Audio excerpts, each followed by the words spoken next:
السلام عليكم. النهارده ان شاء الله من خلال الفيديو ده هقول لك افضل لاعيبه في مصر، بس بشرط اعمل لايك وشير الفيديو وتابعني. ليه؟ لان متاكد ان انا هقول لك على اسم لاعب في فريق انت بتحبه، عشان كده انت هتشير الفيديو عشان الناس تعرف مين اللعيبه الكبيره اللي تستاهل ان احنا نقول عليها وندعمها.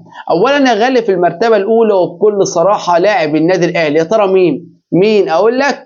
في الفترة الحالية مفيش حد، هو واحد بس ومصاب. مين ده؟ إمام عاشور. إمام عاشور رقم واحد في النادي الأهلي بصراحة شديدة، أفضل لاعب في النادي الأهلي من بعد ما اتصاب لحد الآن.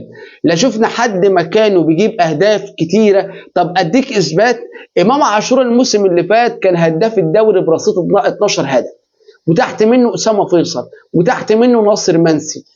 حد في الفترة الحالية من بعد ما إمام عاشور اتصاب بيجيب أهداف بالشكل ده؟ ما حدش. تلاقي كل الفرق كل واحد بيجيب هدف هدفين مش عارف ايه ويقف على كده، اما إمام عاشور كان جايب 12 هدف لفريقه في موسم واحد.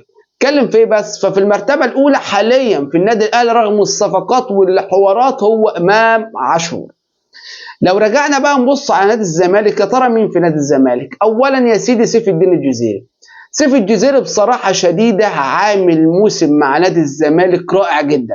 كفاية بس انه جاب هدف في النادي الاهلي واتلغى، انت عاوز ايه تاني؟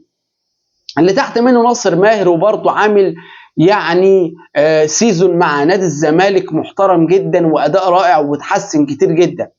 وبعد كده عبد الله السعيد مش محتاج ان انا اتكلم عليه، لان انا لما بشوفه في الملعب بحس ان في اسطورة بيلعب حاجة كده، روح رياضيه عاليه. هو في حد عنده 40 سنه عندنا في الدوري بيلعب ماتش كامل 90 دقيقه كاملين؟ ده غير الوقت بدل الضيع. يعني انت بتتكلم في 100 دقيقه. عبد الله السعيد بسم الله ما شاء الله داخل على 40 سنه اهو، وبيلعب ماتش كام 90 دقيقه، فيستحق. و90 دقيقه واي كلام، كان لو اي كلام كان المدرب طلعه من بدايه الشوط الثاني. يا حبيبي بيكمل، لانه حاجه من غير الفريق، من غير عبد الله السعيد ما يسواش. بعد كده يا سيدي خوان الفينه بزيرة. خوان ده 10 على 10. هو عنده مشكله بس ما بيعرفش يفنش، بس لاعب مهاري وبيشوف في الملعب كده حاجه جميله جدا. وبعد كده شيكو بنزا. طيب ليه انا ضايف شيكو بنزا في القايمه؟ لانه سريع، ولو المدرب الحالي بتاع نادي الزمالك استغل السرعه بتاعت اللاعب ده اتفرج عليه. لا سريع جدا بسم الله ما شاء الله. شفناه في ماتش الاهلي بيطير ما حدش بيلحقه، ده عاوز عربيات تجري وراه، هو بس ما بيعرفش يفنش، بس لاعب سريع. نخش بقى على السيراميكا كليوباترا. عندك في السيراميكا كليوباترا حوالي اسمين او ثلاثه، انا جبت منهم الابرز وهو صديق اجولا. اللاعب ده بسم الله ما شاء الله عليه، احنا بنشوف في الملعب كله بيقول لك ده هيجيب هدف هيجيب هدف هيجيب هدف، معروف عنه كده. فلاعب كبير بسم الله ما شاء الله عليه. واللي فيه اسماء ثانيه في سيراميكا كتيره جدا. سيراميكا بصراحه فيها لاعيبه كتير، وعاوزه بقى اتكلم كتير، فانا اختصرت وجبت لكم واحد من سيراميكا. عندك النادي المصري في صلاح محسن، مفيش كلام، حاجه بسم الله ما شاء الله في الملعب واداؤه باين وواضح. وعندك محمد الشامي برضه لاعب المصري، اداؤه باين وواضح، ولاعب مخضرم ولاعب تقيل بمعنى صح. طيب نخش على بيراميدز. بيراميدز فيها محمد الشيبي.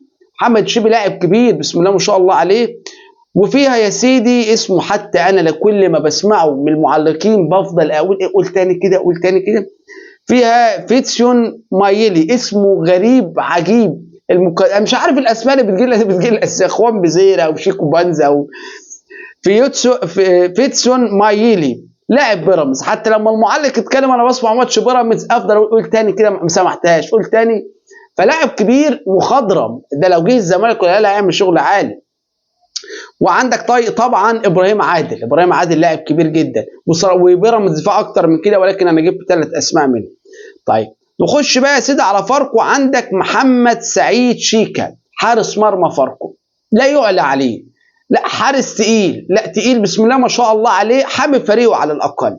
وطبعا عندك برضو محمد فخري، لاعب برضو تقيل ولاعب مخضرم وحاجه بسم الله ما شاء الله عليه. طيب في انديه ثانيه برضو في الدوري المصري فيها لعيبه حلوه خالص. طب انا ما ذكرتهاش لانهم كتير جدا، انا هضطر كده اتكلم اللي مش عارف كام فريق، عندنا 19 ل 20 فريق، كتير، لا كتير.